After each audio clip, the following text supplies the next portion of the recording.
أعوذ بالله من الشيطان الرجيم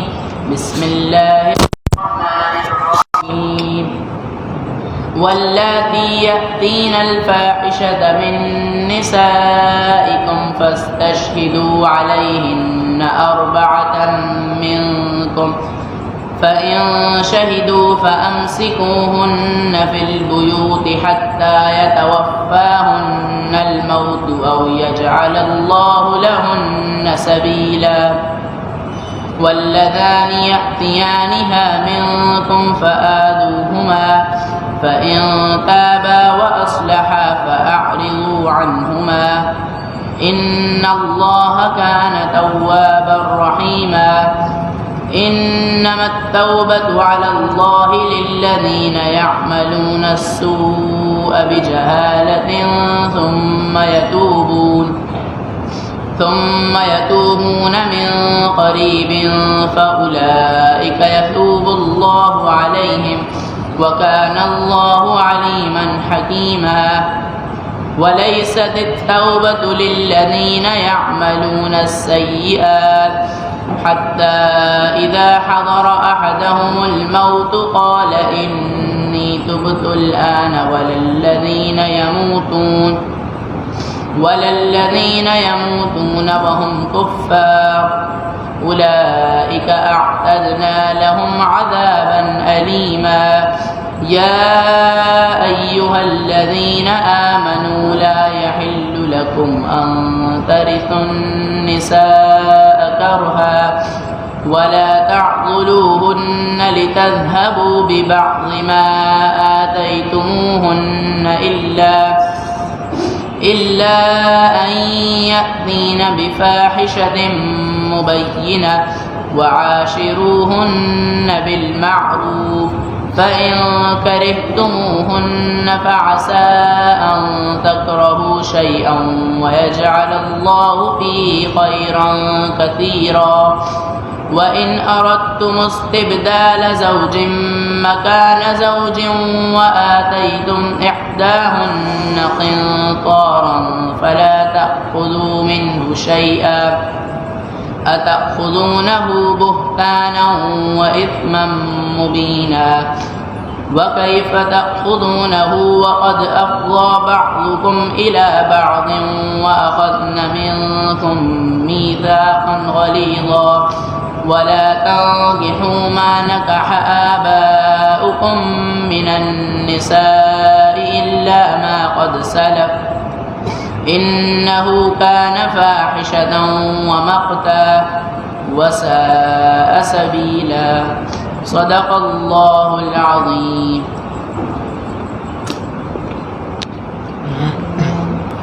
الحمد للہ وکفی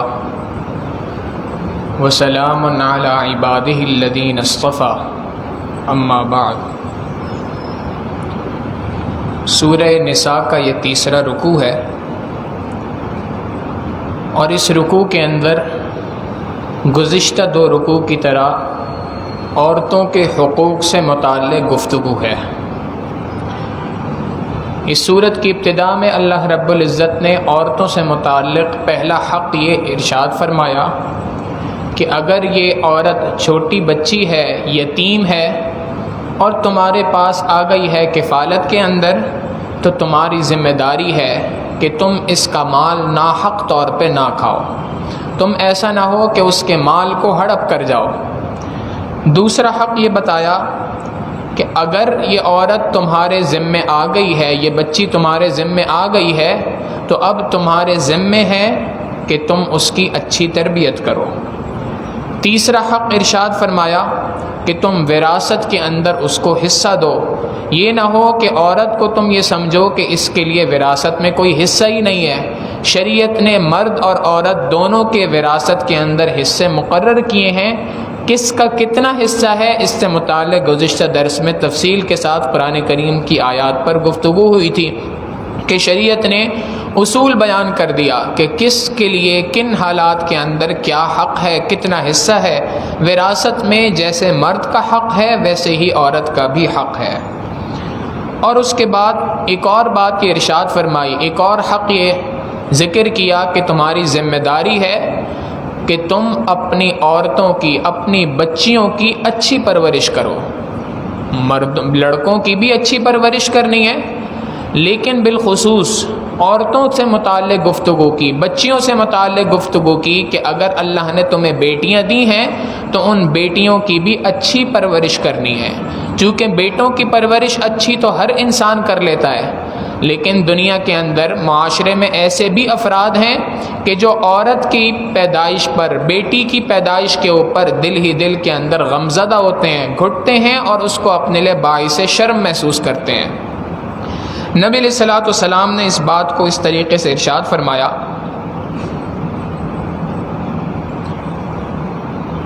نبی علیہ الصلوۃ والسلام نے ارشاد فرمایا کہ عورت جو ہے یہ ایک اللہ رب العزت کی جانب سے ایک رحمت ہے، لہٰذا جس کسی شخص کے گھر پر پہلی اولاد بیٹی کی ہو وہ گھر باعث برکت ہوتا ہے۔ دوسری حدیث مبارکہ میں ارشاد فرمایا، اللہ رب العزت نے جس کسی شخص کو 2 یا 3 بیٹیاں عطا کیں اور اس نے ان کی اچھی پرورش کی، یا اللہ نے کسی کو 2 یا 3 بہنیں عطا کیں اور اس نے ان کی اچھی پرورش کی، یہاں تک کہ وہ بالغ ہو گئیں یا ان کا انتقال ہو گیا، تو اس صورت کے اندر وہ شخص جنت میں میرے ساتھ ایسے ہی ہوگا کہاتین، جیسے کہ یہ 2 انگلیاں، اللہ کے محبوب صلی اللہ علیہ وسلم نے اپنی دونوں انگلیوں کو اس طرح سے کھڑا کر کے ارشاد فرمایا، جیسے یہ 2 انگلیاں ہیں ایک دوسرے کے ساتھ جڑی ہوئی ہیں، جنت کے اندر ایسا شخص میرے ساتھ اسی طریقے سے ہوگا۔ صحیح ابن حبان کی روایت ہے۔ پھر ایک اور حدیث مبارکہ میں نبی علیہ الصلوۃ والسلام نے ارشاد فرمایا کہ اللہ رب العزت نے جس کسی شخص کو بیٹی عطا کی اور اس نے بیٹی کی اچھی پرورش کی تو کل یہ بیٹی اس کے لیے جہنم کی آگ کے لیے آڑ بن جائے گی۔ لہٰذا شریعت نے یہ بات کہہ دی کہ دیکھو تمہارے دل و دماغ میں کہیں پر یہ بات نہ آئے۔ قرآن کریم عربوں کا ایک دستور بیان کرتا ہے، وَإِذَا بُشِّرَ أَحَدُهُمْ بِالْأُنثىٰ ظَلَّ وَجْهُهُ مُسْوَدًّا وَهُوَ كَظِيمٌ، کہ ان لوگوں کا حال یہ ہے کہ جب ان کو کوئی شخص خوشخبری دیتا ہے بیٹی کی پیدائش کی تو ظل وجہہ مسودًا، اس کا چہرہ تو سیاہ پڑ جاتا ہے، وہو کظیم، یہ اپنے دل ہی دل کے اندر گھٹتا رہتا ہے، یتوارا من القوم من سوء ما بشر بی، یہ دوسروں سے اپنے آپ کو چھپاتا پھرتا ہے کہ میں کیسے لوگوں کو یہ بات بتاؤں کہ میرے پاس بیٹی ہوئی ہے۔ ایمسکہ علی ہون ام یدسہ فی التراب، سوچتا ہے کہ کیا میں اس کو اپنے پاس رکھ کر ساری زندگی ذلت برداشت کروں یا اس کو میں زندہ درگور کر دوں، میں اس کو مٹی کے اندر ڈال دوں۔ اللہ رب العزت فرماتے ہیں الا ساء ما یحکمون، کیسے برے فیصلے ہیں جو تم کرتے ہو دنیا کے اندر۔ تو یہ تو حال تھا عربوں کا۔ بدقسمتی یہ ہے کہ آج بھی معاشرے کے اندر وہ طبقہ موجود ہے، معاشرے کے اندر افراد کا ایک گروہ ایسا موجود ہے جو آج بھی بیٹی کی پیدائش کو اپنے لیے باعث شرم محسوس کرتا ہے، بیٹی کی پیدائش کو اپنے لیے باعث ذلت محسوس کرتا ہے۔ لہٰذا دنیا کے اندر ایک طبقہ ہے جو یہ بات کہتا ہے، بیویوں کو دھمکایا جاتا ہے، ڈرایا جاتا ہے، جی اگر اب اس کے بعد بیٹی ہوئی تو تجھے 3 طلاق۔ اصول یہ ہے، گزشتہ درس میں بھی یہ بات ذکر کی تھی، سائنس بھی میڈیکلی آج یہ بات کہتی ہے کہ جی بیٹے یا بیٹی کا ہونا، اصولی بات تو یہ ہے کہ یہ فیصلہ اللہ کا ہے، لیکن اللہ رب العزت کے اس فیصلے کے لیے سبب مرد بنتا ہے نہ کہ عورت۔ اگر قصور نکالنا ہی ہے کسی کا تو مرد کا نکالنا چاہیے، چاہے کہ عورت کو قصوروار ٹھہرایا جائے اس کے اندر۔ بہرحال شریعت نے یہ حکم دیا کہ عورت اگر بیٹی کی صورت میں تمہارے پاس آ جائے، اللہ نے تمہیں بیٹی عطا کی تو اس کی پرورش کرنا تمہارے ذمہ ہے۔ اب یہ ذمہ داری مرد کے اوپر ہے کہ بیٹی ہے تو باپ کے ذمہ ہے کہ اس کی اچھی تربیت کرے، اس کی تربیت کی ذمہ داری اس کے اوپر ہے، اور اگر باپ کا انتقال ہو جائے تو دادا کی ذمہ داری ہے، دادا کا بھی انتقال ہو جائے تو چچا کی ذمہ داری ہے، تایا کی ذمہ داری ہے، یا اگر اس کا کوئی بھائی بڑا ہے، بالغ ہے، کمانے کے قابل ہے تو بھائی کی ذمہ داری ہے کہ اپنی چھوٹی اس بہن کی پرورش کرے، اس کی دینی تربیت کرنا، اخلاق کی تربیت کرنا، کھانے پینے کی سہولتوں کو مہیا کرنا، کپڑے اور علاج کی تمام ذمہ داری اس مرد کے اوپر ہے۔ پھر شریعت نے یہ بات کہی کہ جب یہ عورت بالغ ہو جائے تو اب اس کے بعد اس کا نکاح کر دو. نکاح کرنے کے بعد جب یہ عورت یہ بچی رخصت ہو جائے گی، اب اس کے بعد اس کی رخصتی ہو تو رخصتی کے بعد یہ ساری ذمہ داریاں جو پہلے باپ کے ذمے تھیں، بھائی کے ذمے تھیں، دادا یا چچا یا تایا کے ذمے تھیں، اب یہ ساری کی ساری ذمہ داریاں ایک شوہر کے ذمے آ جایا کرتی ہیں. اب شوہر کے ذمے ہے کہ لہٰذا شوہر کی یہ ذمہ داری ہے کہ وہ اپنی اس بیوی کی اخلاقی اعتبار سے بھی تربیت کرے، دینی اعتبار سے بھی تربیت کرے، اس کے لیے اچھی سہولتیں مہیا کرے، اچھے کھانے کی سہولتیں پیدا کرے،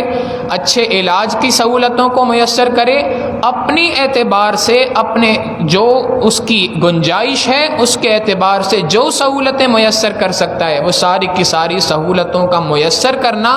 یہ مرد کی ذمہ داری ہے عورت پر. پھر اسی سے متعلق ایک خاص حق اللہ رب العزت نے یہاں پر بیان فرمایا اس رکوع کے اندر، اور وہ یہ ہے کہ ارشاد فرمایا کہ عورت کی ذمہ داری ہے کہ مرد کی شوہر کی غیر موجودگی کے اندر کسی نامحرم مرد کو اپنے گھر کے اندر داخل نہ ہونے دے. اور شوہر کو بھی یہ بات ارشاد فرمائی کہ دیکھو تمہیں بھی اس بات کی اجازت نہیں ہے کہ تم کسی نامحرم مرد کو یہ بات کہو کہ میرے گھر میں چلے جاؤ اس وقت پر جس وقت پر تم اپنے گھر میں خود موجود نہ ہو.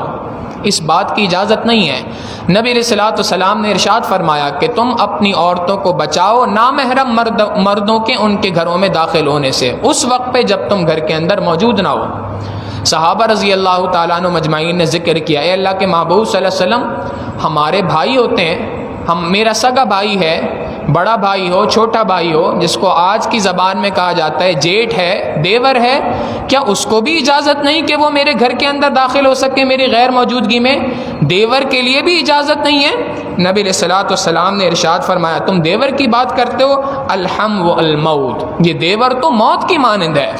اگر تمہاری غیر موجودگی میں تمہارے گھر میں آنا جانا رکھے گا تو یہ تمہارے معاشرتی اعتبار سے موت کا باعث بنے گا، تمہاری معاشرتی زندگی تباہ ہو جائے گی اس کی وجہ سے.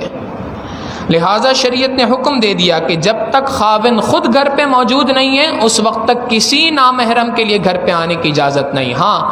اگر گھر کے اندر باپ موجود ہے، ماں موجود ہے، بہنیں موجود ہیں، اور اس صورت میں اگر یہ دیور آ رہا ہے اپنی بہن کے پاس آ رہا ہے، اپنی ماں کے پاس باپ کے پاس آ رہا ہے تو اس صورت میں کوئی حرج نہیں ہے. لیکن کوئی نہیں ہے اور تنہائی کے اندر یہ گھر کے اندر آ رہا ہے تو نبی علیہ الصلوۃ والسلام نے قرآن کریم نے اس سے واضح طور پہ منع کر دیا. آج ہم یہ بات سوچتے ہیں کہ جی ہم کیسے منع کریں اپنے بھائی کو، کیسے اس کو یہ بات کہیں کہ جی تم اس وقت پر نہ آیا کرو. یاد رکھیں ہم یہ سوچتے ہیں کہ جی اگر ایسا کہہ دیا تو فلاں شخص ناراض ہو جائے گا، خاندان والے کیا کہیں گے، فلاں کیا کہے گا، اور اس ساری باتوں کو سوچنے کے نتیجہ یہ نکلتا ہے کہ ہم اللہ اور اس کے رسول صلی اللہ علیہ وسلم کے احکامات کو پس پش ڈال دیتے ہیں. نتیجہ پھر اتنا خطرناک نکلتا ہے کہ بعد میں اپنے سر پکڑ کر رو رہے ہوتے ہیں. آپ معاشرے میں دیکھ لیں جو مسائل چل رہے ہیں، جس حالات سے آج معاشرہ گزر رہا ہے ان حالات کو سامنے رکھ لیں اور دیکھ لیں یہ ساری کی ساری باتیں اس وجہ سے ہیں کہ ہم نے اللہ اور اس کے رسول صلی اللہ علیہ وسلم کے احکامات کو پس پش ڈال دیا. ایک مرتبہ اس کو برا لگے گا، 2 بار برا لگے گا، لیکن ایک مرتبہ وہ بھی اس بات کو سمجھے گا کہ شریعت نے جو حق مجھے جو اصول بیان کیا ہے یقیناً اس کے پیچھے حکمت ہے. اور شریعت نے تو اس میں اتنا لحاظ رکھا، اتنی زیادہ اس بات کی تاکید فرمائی کہ ارشاد فرمایا کہ ایک بچہ ہے نابالغ ہے، تمہارے گھر میں آتا جاتا ہے، گھر کے کام کاج کر رہا ہو یا ویسے تمہارے گھر میں ملاقات کے لیے آتا ہے، اب وہ بلوغت کے قریب پہنچنا شروع ہو جائے تو اب شریعت کا اصول یہ ہے کہ یہ بچہ جو اب بالغ ہونے کے قریب ہے اس بچے کے بھی اپنے گھر میں داخل ہونے پہ پابندی لگاؤ. تو یہ شرعی ضابطے ہیں، چاہے ہمیں برے لگیں یا بھلے لگیں، ہر صورت کے اندر ان ضابطوں کو اپنانا چاہیے. انہی ضابطوں کو اپنانے کے اندر معاشرے کی بقا ہے. اللہ رب العزت کی ناراضگی کو نہ مولیں. اگر آج ہم اللہ کی ناراضگی کو مول لیں گے تو نتیجہ یہ نکلے گا کہ بعد میں سر پکڑ کے روئیں گے. اس وقت پر پھر پانی سر سے اوپر گزر چکا ہوتا ہے. لہٰذا شریعت نے عورت کو حکم دیا کہ تم اپنی عصمت کی حفاظت کرو، اور یہ جو مرد تمہارے اوپر مقرر کیا گیا ہے اس مرد کی عزت کی حفاظت تمہارے ذمہ ہے. اس مرد کی عزت کی حفاظت کی ذمہ داری اللہ نے تمہیں دے رکھی ہے، لہٰذا تم نے اپنی عصمت کی بھی حفاظت کرنی ہے، مرد کی اس عزت کی بھی حفاظت کرنی ہے. اب اگر یہ عورت اپنی عصمت کی حفاظت نہیں کرتی یا مرد کی عزت کی حفاظت نہیں کرتی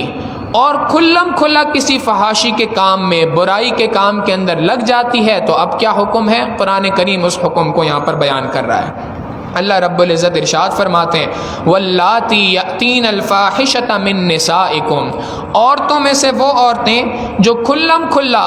فحش کاموں میں مبتلا ہو جائیں، فاستشہدوا علیہن اربعۃ منکم، تو تم اپنے میں سے مردوں میں سے 4 افراد کو ان کی اس کھلم کھلا بے حیائی پر گواہ بنا دو کہ دیکھو تم گواہ رہو اس بات پر کہ یہ جو میری بیوی ہے، میری گھر والی ہے، اس نے یہ معاملہ کیا ہے، کھلم کھلا فحاشی کا معاملہ ہے، اس فحاشی کے معاملے کے اوپر 4 گواہوں کو بنا دو. فَإِن شَهِدُوا، جب 4 گواہ مقرر ہو جائیں، فَأَمْسِكُوهُنَّ فِي الْبُيُوتِ، اب اس کے بعد اس عورت کو گھر کے اندر قید کر دو. فَإِن شَهِدُوا فَأَمْسِكُوهُنَّ فِي الْبُيُوتِ حَتَّى يَتَوَفَّاهُنَّ الْمَوْتُ، اس کو گھر کے اندر قید کر دو، کب تک؟ یہاں تک کہ اس کو موت آ جائے. او يجعل اللہ لہن سبیلا، یا اللہ رب العزت اس عورت کے لیے کوئی دوسرا راستہ نکال دے. یہ قرآن کریم کی جو آیت ہے،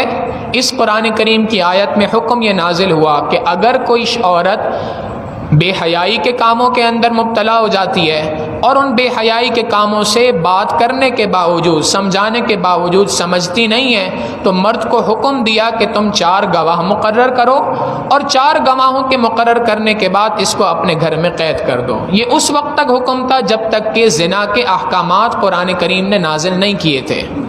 جب زنا کے احکامات سورہ نور میں واضح طور پہ آ گئے تو یہ آیت منسوخ ہو گئی، اور اس آیت کے منسوخ ہونے کی دلیل خود آیت کے اندر موجود ہے. اللہ رب العزت فرما رہے ہیں فی الحال تو یہ ہے کہ تم اس کو اپنے گھر میں روک لو یہاں تک کہ اس کو موت آ جائے، یا پھر اللہ رب العزت اس کے لیے کوئی دوسرا راستہ مقرر فرما دے. اور اللہ نے پھر بعد میں دوسرا راستہ مقرر فرما دیا، اور دوسرا راستہ یہ ہے، یہ اصول صرف عورتوں کے لیے نہیں ہے، عورت کے لیے بھی ہے، مرد کے لیے بھی ہے. اگر کوئی مرد یا کوئی عورت کھلم کھلا فحاشی کا ارتکاب کرتی ہے، ایسا ارتکاب کہ جس کو زنا کہا جاتا ہے، زنا میں مبتلا ہو جاتی ہیں، اور اس کے زنا میں مبتلا ہونے پر 4 گواہ قائم ہو جاتے ہیں، تو شریعت کہتی ہے دیکھا جائے گا کہ یہ عورت یا یہ مرد شادی شدہ ہے کہ غیر شادی شدہ. اگر شادی شدہ ہے تو اس کو سنسار کیا جائے گا، رجم کیا جائے گا، اور اگر شادی شدہ نہیں ہے تو اس صورت میں اس کو 100 کوڑے مارے جائیں گے. یہ شریعت کا اصول ہے، شریعت نے یہ اصول بیان کر دیا، اور یہ اصول قرآن کریم کے اندر واضح طور پہ موجود ہے. آج دنیا کے اندر ایک معاشرہ وہ بھی ہے کہ جو یہ بات کہتا ہے یہ تو ظلم ہے سراسر، یہ تو مرد پر عورت پہ ظلم ہے جو قرآن کریم جس ظلم کا حکم دے رہا ہے. حقیقت یہ ہے یہ ظلم نہیں ہے. جو کہنے والے ہیں اگر ان سے پوچھا جائے بھائی مجھے ایک بات بتاؤ، آپ جو اتنی زیادہ شور مچاتے ہیں، آپ جس ملک سے تعلق رکھتے ہیں اس ملک کے اندر اگر کوئی شخص حکومت کے خلاف بغاوت کر دے تو کیا قانون ہے آپ کے یہاں؟ کہتے ہیں جی حکومت کے خلاف بغاوت کر دے تو اس کا حکم یہ ہے کہ اس کو پھانسی سنائی جائے، پھانسی کی سزا سنائی جائے. بھائی جو ایک دنیا کے چھوٹے سے ملک کی حکومت کے خلاف بغاوت کرے اس کا حکم آپ نے پھانسی کی سزا دے دی. جو اللہ اور اس کے رسول صلی اللہ علیہ وسلم کے حکم کی بغاوت کرے کیا اس کی سزا اتنی بھی نہیں بنتی کہ اس کو 100 کوڑے لگائے جائیں؟ تو یہ تو عقل کے خلاف بات نہیں ہے، عین عقل ہے. فرق یہ ہے کہ آپ نے اپنے ذمے لے رکھا ہے کہ ہم نے قرآن کریم کی ہر بات پہ اعتراض کرنا ہے. قرآن کریم یہ بات کہتا ہے کہ دیکھو ان حدود کے اندر، ان حدود و قصاص کو قائم کرنے کے اندر معاشرے کی بقا ہے. وَلَكُمْ فِي الْقِصَاصِ حَيَاتٌ يَا أُولِي الْأَلْبَابِ لَعَلَّكُمْ تَتَّقُونَ. اے عقل مندو، اس کے ذریعے سے اللہ نے تمہارے معاشرے کی بقا کو رکھا ہے. ایک مرتبہ ایک شخص کو سزا مل جائے دوسروں کے اندر پھر ہمت نہیں ہوتی. ہمارے پڑوس کے ملک کے اندر الحمدللہ شریعت کے نظام کی نفاذ کی کوششیں ہو رہی ہیں۔ ایک وقت وہ بھی تھا کہ جب یہ کوششیں 100% کامیاب تھیں اور اللہ کے چند سرفروش بندوں نے 4 سال حکومت کر کے دکھائی۔ 4 سالوں کے اندر 3 افراد کو زنا کی سزا دی گئی، اس کے بعد معاشرے سے زنا کا وجود ختم ہو گیا، کر کے دکھایا دنیا کے اندر، آج کے اسی معاشرے کے اندر۔ انہی سالوں کے درمیان کی بات ہے، کوئی دور کی بات نہیں ہے، کوئی 1400 سال پرانی باتیں نہیں کی جا رہی ہیں۔ تو جب کبھی بھی اللہ کی قائم کردہ حدود کو نافذ کیا جاتا ہے، قصاص کو نافذ کیا جاتا ہے، اللہ رب العزت اس کے ذریعے سے معاشرے کی بقا فرماتے ہیں۔ آگے اللہ رب العزت نے ایک اور حکم نازل فرمایا۔ یہ تو معاملہ تھا ان عورتوں کا یا ان مردوں کا جنہوں نے فطرت کے اعتبار سے کام کیا۔ مرد کا عورت کی طرف کھچاؤ یہ ایک فطرتی عمل ہے، ہاں طریقہ کار غلط اختیار کیا، صحیح طریقہ تھا نکاح، غلط طریقہ ہے زنا، ہے فطرتی کام لیکن اس کے اندر طریقہ کار غلط استعمال کیا۔ اگلا حکم نازل کر دیا غیر فطری کام کا، کہ اگر مرد اپنی خواہشات کو کسی مرد سے پورا کر رہا ہے یا کوئی عورت اپنی خواہشات کو دوسری عورت سے پورے کرنے کی ٹھان لے تو یہ غیر فطری بات ہے، انسان کی عقل اس کو تسلیم نہیں کرتی، فطرت اس کو تسلیم نہیں کرتی۔ اب قرآن کریم اس کا حکم نازل کرتا ہے۔ اللہ رب العزت فرماتے ہیں وَاللَّذَانِ يَأْتِيَانِهَا مِنْكُمْ، اور وہ 2 مرد جو اسی طریقے سے فحاشی کے اندر آپس میں مبتلا ہو جائیں، ان کا حکم کیا ہے؟ فَآذُوهُمَا، ان دونوں کو سخت تکلیف پہنچائی جائے۔ اب یہ تکلیف کیسی ہونی چاہیے، اس کے بارے میں قرآن کریم نے کوئی خاص ضابطہ بیان نہیں کیا، بلکہ اس کو حکومت وقت کی ثوابدید کے اوپر چھوڑ دیا۔ ایسی عبرتناک سزا ہو اس زمانے کی کہ جس کو دیکھ کر معاشرے کے اندر ہر بندے کو سبق ہو جائے۔ چنانچہ امام اعظم ابو حنیفہ رحمہ اللہ کا فتویٰ ہے، ایسا شخص کہ جو اس طرح کی غیر فطری کام کے اندر مبتلا ہو جائے تو اس کے لیے ایک حکم ارشاد فرمایا کہ اس شخص کو پہاڑ کی چوٹی سے نیچے دھکا دے دیا جائے۔ دوسری جگہ پہ ارشاد فرمایا ایسا ممکن نہ ہو تو ایک دیوار کے نیچے کھڑا کر کے دیوار اس کے اوپر گرا دی جائے۔ یہ ظلم نہیں ہے بلکہ اس کے ذریعے سے معاشرے کی بقا ہے۔ تم نے اللہ کے حکموں کو اتنا سستا سمجھ لیا ہے۔ آج آپ دیکھیں ایک سوچی سمجھی منصوبے کے تحت دنیا کے اندر اس ہم جنس پرستی کا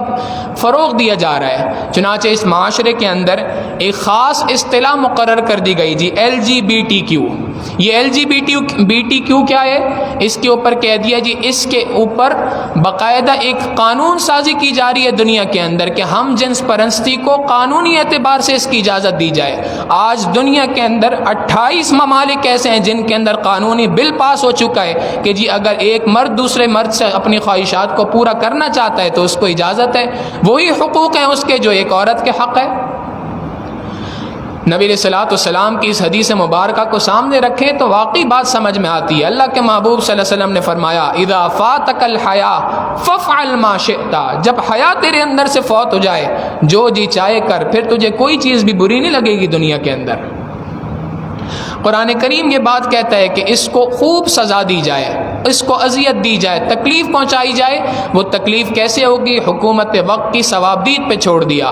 اس زمانے کی جو سب سے زیادہ اذیت ناک قسم کی سزا ہو سکتی ہے، عبرتناک سزا ہو سکتی ہے، حاکم وقت نے وہ سزا دینی ہے۔ ہاں فَإِن تَابَا وَأَصْلَحَا، اگر یہ توبہ کر لیں، یہ دونوں مرد توبہ کر لیں، وَأَصْلَحَا، اور اصلاح کر لیں اپنی، اس کام کو چھوڑ دیں، اس بدفعلی سے باز آ جائیں، فَأَعْرِضُوا عَنْهُمَا، تو اب ان دونوں کا راستہ چھوڑ دو۔ إِنَّ اللَّهَ كَانَ تَوَّابًا رَحِيمًا، بے شک اللہ رب العزت بڑا توبہ کو قبول کرنے والا، بڑا مہربان ہے۔ آگے اس توبہ کے بارے میں ارشاد فرما دیے توبہ کب قبول ہوتی ہے؟ یہ توبہ کا معاملہ اس وقت پر ہے انما التوبۃ علی اللہ للذین یعملون السوء بجہالۃ، یہ بے شک توبہ اللہ رب العزت ان لوگوں کی قبول فرماتے ہیں جنہوں نے جہالت کی وجہ سے، نادانی کی وجہ سے کبھی کوئی گناہ کر لیا، ثم یتوبون من قریب، پھر فوراً ہی اس سے لوٹ آئے، اس توبہ کے اوپر، اس کے اوپر توبہ کی، اللہ سے معافی مانگی، آئندہ نہ کرنے کا عزم کیا، فاولئک یتوب اللہ علیہم، پس یہ وہ لوگ ہیں اللہ رب العزت جن کی توبہ کو قبول فرماتا ہے، اللہ ان کی جانب اپنی توجہ فرماتا ہے، اللہ رب العزت ان کی جانب اپنی رحمتوں کو نچھاور فرماتا ہے، اور اللہ ان کی توبہ کو قبول فرماتا ہے۔ یہ اس شخص کے لیے جو گناہ کرنے کے بعد دل میں ندامت پیدا ہو گئی، اس گناہ کو فی الفور چھوڑ کے اللہ کے دربار میں توبہ کر رہا ہے، اللہ رب العزت فرماتے ہیں اللہ رب العزت ایسے توبہ کرنے والے کی توبہ کو قبول فرماتے ہیں۔ وَكَانَ اللَّهُ عَلِيمًا حَكِيمًا، اللہ رب العزت خوب جاننے والا، خوب حکمت والا ہے۔ وَلَيْسَتِ التَّوْبَةُ لِلَّذِينَ يَعْمَلُونَ السَّيِّئَاتِ، کون سے ایسے لوگ ہیں جن کی توبہ قبول نہیں ہوگی؟ اللہ رب العزت فرماتے ہیں اس بندے کی توبہ قبول نہیں ہوگی الذین یعملون السیئات، جس نے پہلے تو برائی کر لی، حتی اذا حضر احدهم الموت، اس کے بعد توبہ نہیں کرتا یہاں تک کہ موت کا وقت آ جاتا ہے، موت کا غرغرہ لگنا شروع ہو جاتا ہے، جنت جہنم واضح طور پہ نظر آنا شروع ہو جاتی ہے، اللہ کے مقرر کردہ فرشتے اس کو نظر آنا شروع ہو گئے، قال، اب اس وقت پہ کہتا ہے انی تبت الآن، اے اللہ میں اب توبہ کرتا ہوں۔ وَلَلَّذِينَ يَمُوتُونَ، اللہ رب العزت فرماتے ہیں ایسے بندے کی توبہ قبول نہیں ہوگی۔ اسی طریقے سے وہ شخص وَلَلَّذِينَ يَمُوتُونَ وَهُمْ كُفَّارٌ، جو کفر کی حالت کے اندر مر گیا، اس کی بھی توبہ اب کبھی قبول نہیں ہوگی۔ أُولَٰئِكَ أَعْتَدْنَا لَهُمْ عَذَابًا أَلِيمًا، اللہ رب العزت فرماتے ہیں یہ وہ لوگ ہیں جن کے لیے ہم نے دردناک عذاب کو تیار کر رکھا ہے، لہٰذا موت کا غرغرہ لگنے سے پہلے تمہارے لیے یہ بات ضروری ہے کہ تم اپنے آپ کو توبہ طائب کرو، اللہ رب العزت کے دربار میں رجوع کرو، آج تک گناہ کے اندر لگے تھے، آج اللہ کے دربار میں توبہ کرو، تمہیں تو نہیں معلوم کہ تمہاری زندگی کتنی باقی ہے کتنی زندگی باقی نہیں، لہٰذا جتنی زندگی باقی ہے اس زندگی کے اندر اللہ کے دربار میں بار بار توبہ کرتے رہو، بار بار اللہ کے دربار میں رجوع کرتے رہو، اس لیے کہ نہیں معلوم کسی شخص کو بھی کہ اس کی موت کس وقت پہ آنی ہے، موت کی ایک مرتبہ حاضری ہو گئی، موت کا حضور ہو گیا ایک مرتبہ موت انسان پہ طاری ہونا شروع ہو گئی، توبہ کا دروازہ انسان کے اوپر بند ہو جائے گا۔ تو یہ چوتھا حق اللہ رب العزت نے یہاں پہ بیان کیا عورتوں سے متعلق کہ مرد کی ذمہ داری ہے کہ یہ عورت کی تمام اعتبار سے اس کی پرورش کے اندر کوئی کسی قسم کی کوتاہی نہ کرے، بلکہ مرد کی ذمہ داری ہے اچھی تربیت کرے، دینی اعتبار سے، اخلاقی اعتبار سے۔ ہاں اس تربیت کے باوجود اگر عورت کسی طور پر اگر فحاشی کے اندر مبتلا ہو جاتی ہے، برائی کے اندر مبتلا ہو جاتی ہے، تو یہ حکم ہے اس کے مطابق فیصلہ کرو۔ پانچواں حق عورتوں سے متعلق قرآن کریم بیان کرتا ہے، اور وہ حق قرآن کریم نے یہ بیان کیا کہ دیکھو اس عورت کی کفالت کی ذمہ داری تمہارے اوپر تھی، اس عورت کے شوہر کے انتقال کے بعد، ایک عورت تھی شوہر کے ساتھ زندگی گزار رہی ہے، اب اگر شوہر کا انتقال ہو جائے تو یہ کوئی لاوارث چیز نہیں ہے جس کے ہاتھ آئی اس نے اس پہ قبضہ کر لیا۔ لوگوں کا حال یہ ہے کہ وہ وراثت میں حق بھی نہیں دیا کرتے تھے، اور ان عربوں کا حال یہ تھا کہ ان عورتوں کو اپنی کفالت کے اندر لینے کے بجائے اپنی ملکیت تصور کیا کرتے تھے، چنانچہ دیکھ لیا کرتے تھے یہ عورت خوبصورت ہے، حسن و جمال والی ہے یا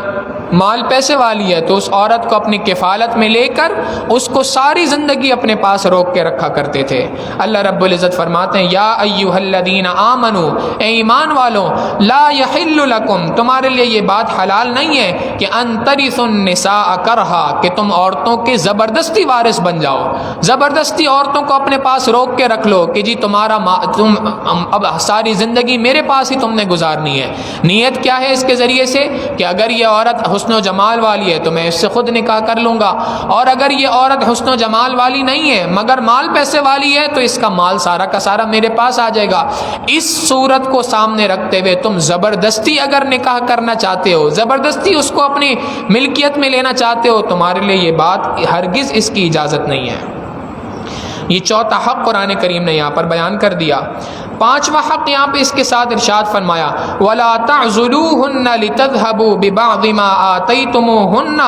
إِلَّا أَن يَأْتِينَ بِفَاحِشَةٍ مُبَيِّنَةٍ۔ اب یہاں پر ایک خاص حکم ہے جو ارشاد فرمایا۔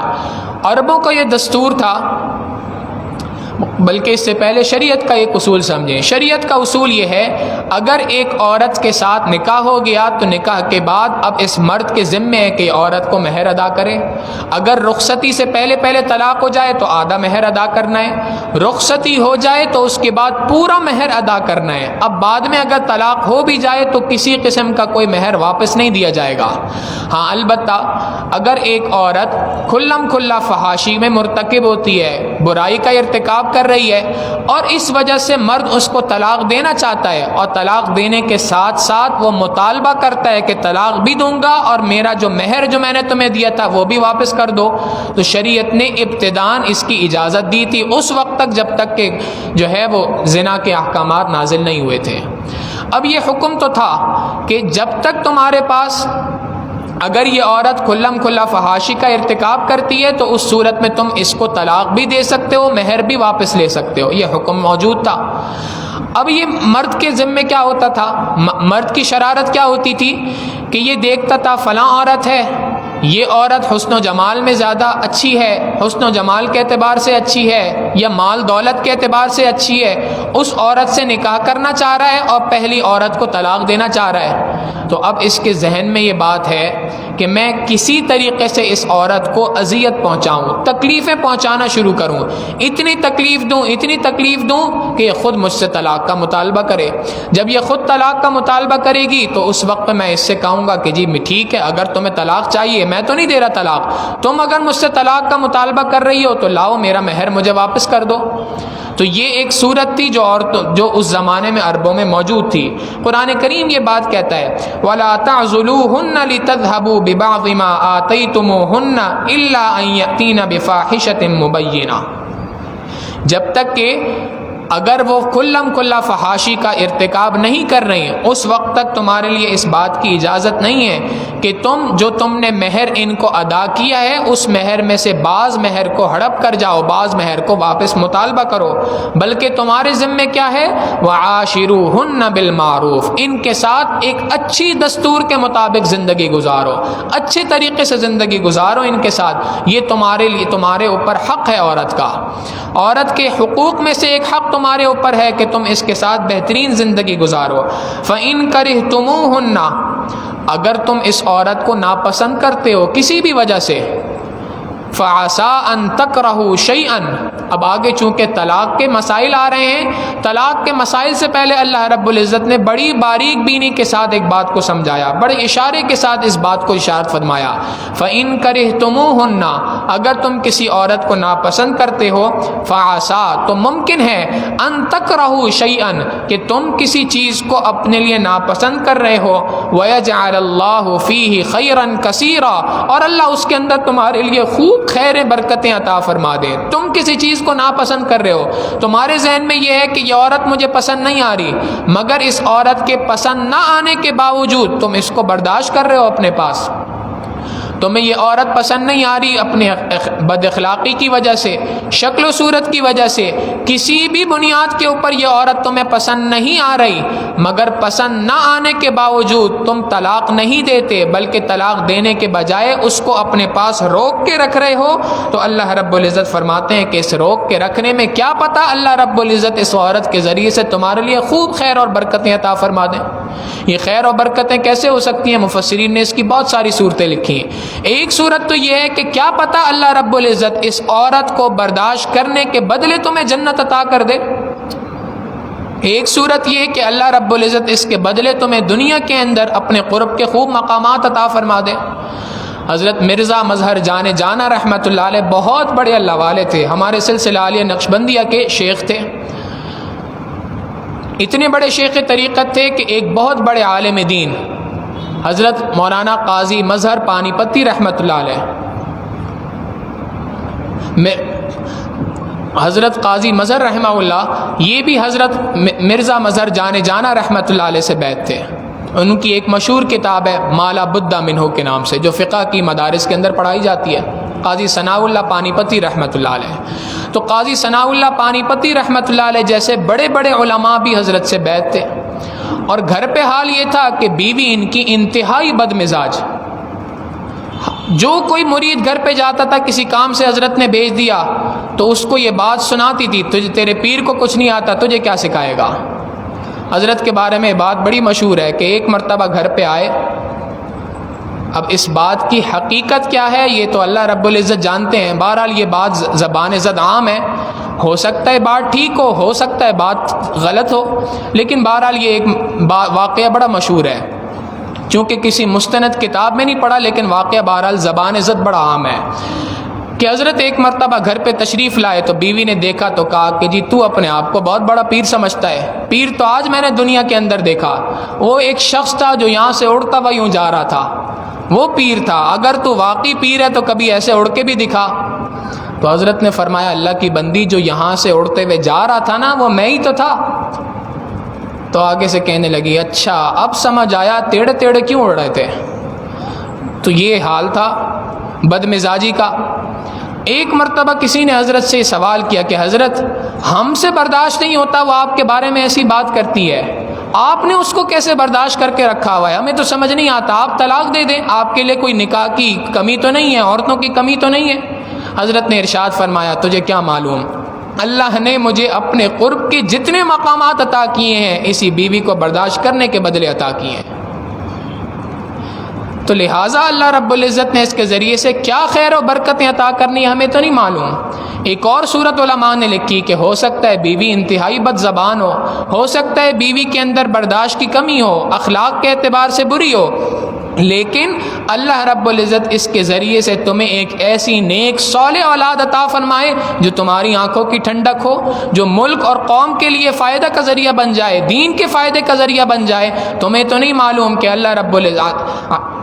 ان تکرہوا شیئا ویجعل اللہ فیہ خیرا کثیرا، کہ تم جس چیز کو ناپسند کر رہے ہو اللہ اس کے اندر سے خیر کی بھلائیوں کی صورتیں نکال دے۔ لہٰذا اللہ رب العزت نے یہاں پر اشارہ دے دیا کہ دیکھو اصل بات یہ ہے کہ طلاق کا دینا اگرچہ جائز چیز ہے لیکن اس کے باوجود اللہ نے اس کو پسند نہیں کیا ہے۔ نبی علیہ الصلوۃ والسلام نے فرمایا حلال چیزوں میں سے سب سے زیادہ اللہ کے غضب کو دعوت دینے والی چیز، اللہ کے نزدیک ناپسند دیدہ ترین چیز طلاق ہے جو ایک مرد عورت کو دیا کرتا ہے۔ لہٰذا اللہ رب العزت نے یہاں پر یہ بات ارشاد فرما دی کہ دیکھو طلاق کا دینا اگرچہ جائز ہے مگر اس کے باوجود یہ طلاق کا دینا اللہ نے اس کو پسند نہیں کیا۔ کیا پتہ کہ تم اس عورت کو اپنے پاس روک لو، اللہ اس کے بدلے تمہارے لیے خیر کی صورتیں بیان کر دیں۔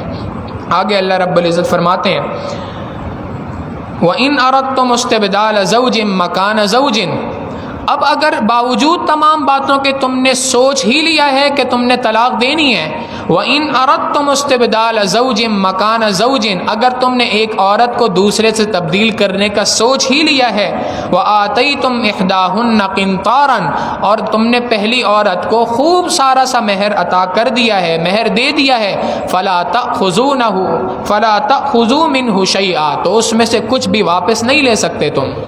أَتَأْخُذُونَهُ بُهْتَانًا وَإِثْمًا مُبِينًا، جب تم اس بات کا مہر کی واپسی کا مطالبہ کرو گے تو چونکہ یہ مسئلہ بیان ہو گیا کہ تمہارا مہر کی واپسی کا مطالبہ کرنا حقیقتاً عورت پہ بہتان لگانا ہے کہ تم کھلم کھلا فحاشی کا ارتکاب کرتی تھی، اس لیے شریعت نے حکم دیا ہے مہر کی واپسی کا۔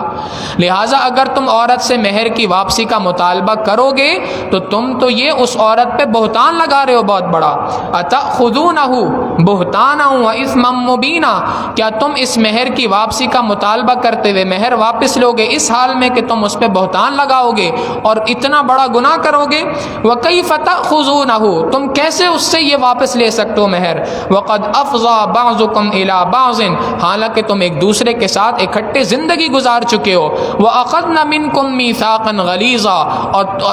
تم نے وَأَخَذْنَا مِنْكُمْ، اور اس عورت نے تم سے تو ایک پکا عہد لے رکھا ہے، ایک وعدہ تم سے لے رکھا ہے۔